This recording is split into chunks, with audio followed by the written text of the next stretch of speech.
Hello friend, welcome to study with Saudagar. दोस्तों, आज की इस वीडियो में हम लोग एलसीएम और एचसीएफ से जितने भी फॉर्मूले बनने वाले हैं इस वीडियो में देखने वाले हैं। यदि आप लोगों को एलसीएम और एचसीएफ के सभी फार्मूला देखना है तो आप लोग इस वीडियो को अंत तक जरूर देखिए। तो चलिए हम लोग जानते हैं कि एलसीएम गुना एचसीएफ जब करेंगे तो क्या होगा। एलसीएम गुना एचसीएफ बराबर फार्मूला होता है दो संख्याओं का गुणनफल, ये होता है।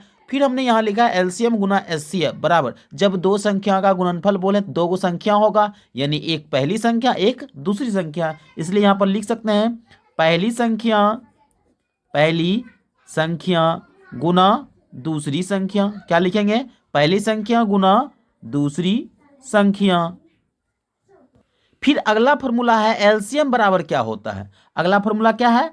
एलसीएम बराबर क्या होता है? एलसीएम बराबर होगा पहली संख्या गुना दूसरी संख्या बटे एचसीएफ। क्या होगा? बटे एचसीएफ। फिर अगर एचसीएफ पूछ दे तब कैसे निकालेंगे? तो एचसीएफ बराबर फॉर्मूला होगा पहली संख्या गुना दूसरी संख्या बटे एलसीएम। क्या होगा? बटे एलसीएम। इस प्रकार आप आसानी से इस सब फॉर्मूला को याद कर सकते हैं। इसमें और भी फॉर्मूला है, वो भी हम लोग देख लेते हैं। देखिए, इसमें फिर पूछ दिया पहली संख्या। अगर दी आपको एचसीएफ और एलसीएम और दूसरी संख्या दिया रहेगा तब पहली संख्या क्या होगा, तो हम लोग लिखेंगे पहली संख्या बराबर एलसीएम गुना एचसीएफ बटे दूसरी संख्या। क्या होगा? बटे दूसरी संख्या। हम लोग लिखिए पहली संख्या बराबर एलसीएम गुना एचसीएफ बटे दूसरी संख्या। फिर अगर हो सकता है हमको दूसरी संख्या पूछे तो हम लोग लिखेंगे एलसीएम गुना एचसीएफ बटे पहली संख्या। आप तो ये सब फॉर्मूला देख लिए। आइए अब हम जानते हैं, अगर ये फॉर्मूला मालूम होगा तब आप लोग किस ढंग से प्रश्न पूछा जाएगा और किस ढंग से आप बनाइएगा, उसको भी हम लोग देख लेते हैं। देखिए, यहाँ प्रश्न पूछा है यदि दो संख्या का गुणनफल 512 है तथा उसका एलसीएम 256 है। कितना है? 256 है। हो तो वही है या हो तो उसका एचसीएफ ज्ञात करें, ये भी पूछा। और दूसरे प्रश्न में क्या पूछा है कि पहली संख्या कितना है? 12 है और दूसरी संख्या कितना है? 14 है। तो एलसीएम गुना एचसीएफ क्या होगा? एलसीएम गुना एचसीएफ क्या होगा? पहले आप लोग दूसरी प्रश्न को बना लीजिए, फिर आपको पहले प्रश्न आसानी से बन जाएगा। अभी हमने तुरंत ही पढ़ा पहली संख्या गुना दूसरी संख्या बराबर क्या होता है? एलसीएम गुना एचसीएफ। हमको यही नहीं मालूम है, हमको पहली संख्या और दूसरी संख्या मालूम है, तो हम लोग पहली संख्या की जगह क्या लिखेंगे? 12, दूसरी संख्या की जगह 14। अब ये जो गुना करके आएगा वही आएगा एलसीएम गुना एचसीएफ।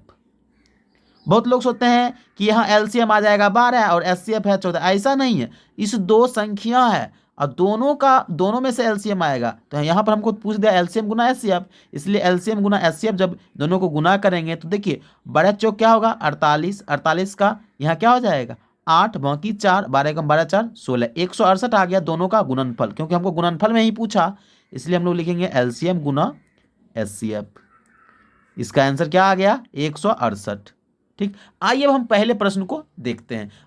देखिए, पहला प्रश्न में क्या बोला? यदि दो संख्या का गुणनफल 512 है तथा उनका एलसीएम भी दे दिया है, तो हम लोग लिखेंगे दो संख्या का गुणनफल बराबर क्या होगा? दो संख्या का गुणनफल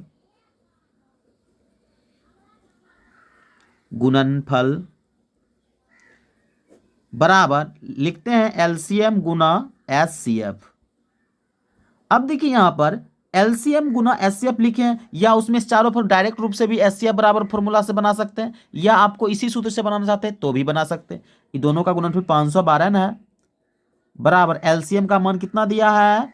256 और एचसीएफ हमको पूछ रहा है, इसलिए एचसीएफ लिख देंगे। तो लिखेंगे एचसीएफ बराबर, पहले 512 था इधर और इधर गुना में है 256, इसको भाग देंगे 256। जब इससे भाग दीजिएगा तो आपको 2 आएगा। कितना आएगा? 2 आएगा। तो इसको काट लेंगे 2 बार में, इसलिए एचसीएफ आपका कितना आ गया? एचसीएफ आ जाएगा 2। इस तरह आप आसानी से इस तरह के प्रश्न को भी बना सकते हैं, साथ साथ इनमें जो फॉर्मूला यूज हुआ उनको भी याद कर सकते हैं। आप लोग इन दोनों प्रश्नों को आई होप कि समझे होंगे। अगर आप समझे होंगे और आपको वीडियो अच्छा लगा होगा तब आप अपने मित्रों के साथ शेयर करिएगा और साथ ही साथ चैनल को भी जरूर सब्सक्राइब करिएगा। तो मिलते हैं नेक्स्ट वीडियो में, तब तक के लिए धन्यवाद।